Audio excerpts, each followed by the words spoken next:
I'm running for place 2 in this upcoming election because as a man of God, as a disabled Marine Corps combat veteran, as an alumni of Texas State University, I don't feel like there's another candidate as qualified as I am to do what needs to be done here at the city level.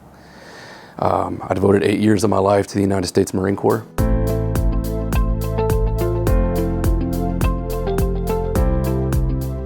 As a council member, we got a lot of development headed our way. It's inevitable. It's important, though, when we're discussing residential and commercial development, that we keep in mind these local businesses.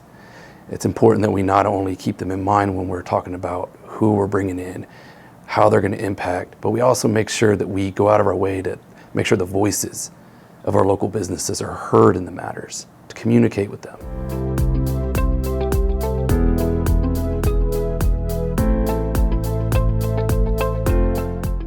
You know, I thought that was an interesting question. I don't think we have to do anything. San Antonio's pushing north, Austin's pushing south. New Braunfels is overpopulated, Kyle's next. I think that with the rapid expansion of I-35, residential and commercial growth is inevitable. It's coming. It's only a matter of when, not if.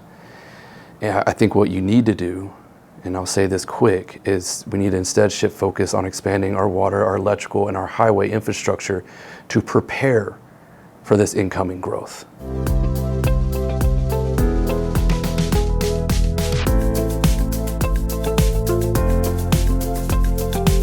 I don't think it's a matter of availability. I think it's a matter of diversity. And that's what I enjoyed about that question. You cannot go to a single neighborhood in San Marcos without seeing for sale and rent signs. The housing's available. It's just these neighborhoods are also really, really nice. Each house is roughly about $300,000 minimum.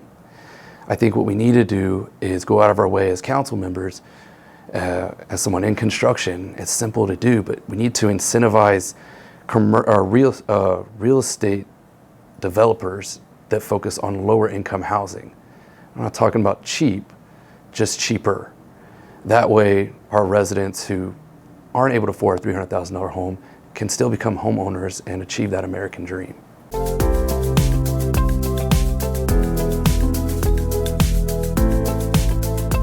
Jude Prather is currently trying to set up, he went to the city council and asked for, hey, we need funds so we can transport our disabled veterans, especially the elderly disabled veterans in our community, to the VA hospitals in San Antonio and Austin, because our city's right in the middle and it's split between them. There's nothing closer. There's a clinic in New Braunfels. It wouldn't cost a lot of money, but I would happily devote that.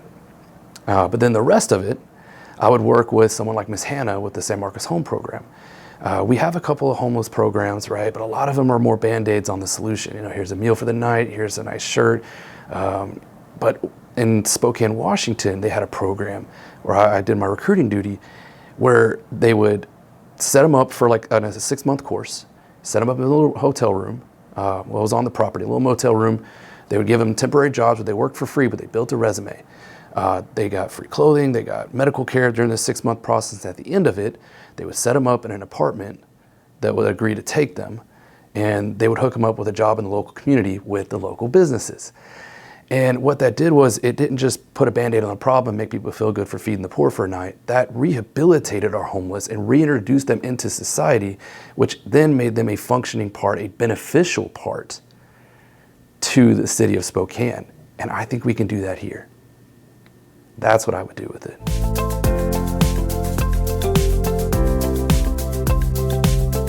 I'm here to serve, all right? I know what it is to serve, but more than that, and I don't just mean to serve the people on the right or the people on the left. I aim to be a bridge for our people. A lot of the issues facing our city are bipartisan or nonpartisan. We should not be fighting. We should come together and unite for the betterment of San Marcos. I feel as a veteran, I am uniquely qualified to achieve this. It's known that veterans help veterans. What's often not considered is why. Veterans represent the single most diverse population in this country.